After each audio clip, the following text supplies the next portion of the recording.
آج ہم ایک بہت ہی آپ کہیں مختصر لیکن گہری کہانی پر بات کریں۔ اسلامی روایت سے ہے یہ۔ عنوان ہے سچائی کا انعام۔ جی۔ یہ صرف کہانی نہیں بلکہ ایک شخص کی پوری تبدیلی، اس کا سفر ہے۔ تو آج ہم سمجھیں گے کہ کیسے بظاہر بہت سادہ سی نصیحت نے اتنی بڑی تبدیلی لا دی۔ جی بالکل۔ کہانی شروع ہوتی ہے ایک نوجوان سے۔ وہ اپنی کچھ عادتوں جیسے چوری، جھوٹ، ان سے بہت پریشان تھا۔ تو وہ رہنمائی کے لیے، مدد مانگنے کے لیے حضرت محمد صلی اللہ علیہ وآلہ وسلم کے پاس آئے۔ اور یہ بات خود بہت اہم ہے میرے خیال میں کہ وہ اپنی کمزوریاں مان رہا تھا۔ بالکل، پہلا قدم تو یہی ہوتا ہے نا، اعتراف کرنا۔ جی، تبدیلی کا پہلا قدم شاید یہی ہے۔ تو وہ صرف ایک نصیحت مانگتا ہے، صرف ایک، جس پر عمل کر کے وہ ٹھیک ہو جائے۔ اور جواب میں انہیں کیا نصیحت ملتی ہے؟ صرف یہ، جھوٹ مت بولنا۔ ہاں، بس اتنا۔ پہلی نظر میں لگتا ہے اچھا بس یہ، کیا یہ کافی ہوگا اتنی پکی عادتیں بدلنے کے لیے؟ آئیے ذرا اس کی گہرائی میں جاتے ہیں۔ بالکل، اور یہیں سے بات دلچسپ ہو جاتی ہے۔ وہ نوجوان نصیحت ملنے کے بعد وہ اس پر سوچتا ہے، غور کرتا ہے۔ کیا سوچتا ہے وہ؟ اس کے ذہن میں نا ایک کشمکش سی چلتی ہے۔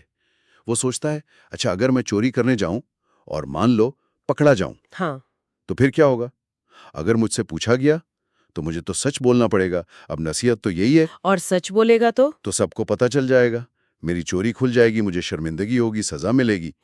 یعنی جھوٹ نہ بولنے کی جو پابندی تھی، اس نے اسے اپنے ہر غلط کام کے ممکنہ نتیجے کا سامنا پہلے ہی کروا دیا ایک طرح سے۔ بالکل، ایک اندرونی محاسبہ آپ کہہ لیں۔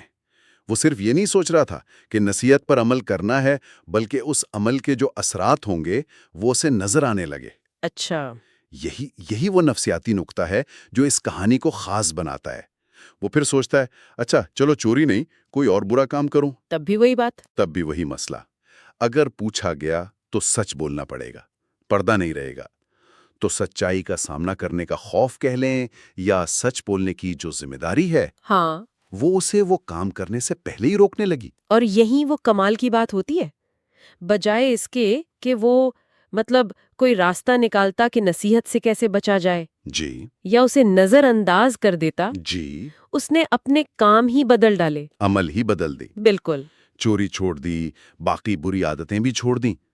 تو گویا ایک بنیادی اصول پر قائم رہنے کا جو عزم تھا، ہاں، اس نے خود بخود باقی چیزوں کو بھی ٹھیک کر دیا۔ جیسے کوئی مرکزی عادت ہوتی ہے نا جو باقی سب کو بدل دیتی ہے۔ صحیح کہا آپ نے، کی سٹون ہیبٹ جسے کہتے ہیں۔ اس سے جو سبق ملتا ہے وہ یہی ہے کہ صرف ایک اصول یعنی سچ بولنا، جی، اس کو اپنانے سے ہی انسان دوسری برائیوں سے کیسے بچ رکھتا ہے۔ تو سچائی یہاں صرف ایک ڈھال نہیں بنی، نہیں، بلکہ وہ ایک مرکزی نقطہ بن گئی، ایک لنچ پن جس نے اس کی پوری اخلاقی سمت ہی درست کر دی۔ یہ دکھاتا ہے کہ ایک بنیادی خوبی میں کتنی طاقت ہوتی ہے۔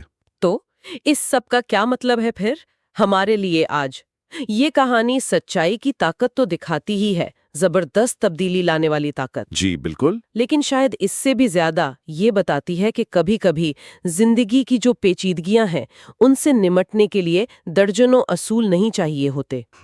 شاید صرف کوئی ایک بنیادی اصول جس پر آپ مضبوطی سے قائم ہو جائیں، وہی کافی ہوتا ہے۔